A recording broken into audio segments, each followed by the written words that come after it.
Tiniyak ni Police Regional Office 3 Director Police Brigadier General Ponce Rogelio Peñones Jr.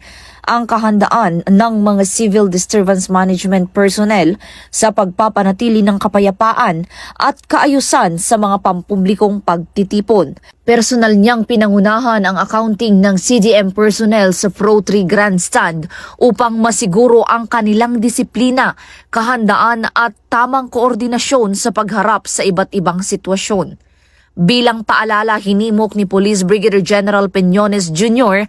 ang publiko na maging mapayapa at responsable sa pagdalo sa mga pagtitipon, iwasan na ang anumang gawaing makapagdudulot ng kaguluhan at makipagtulungan sa mga otoridad para sa kaligtasan ng lahat.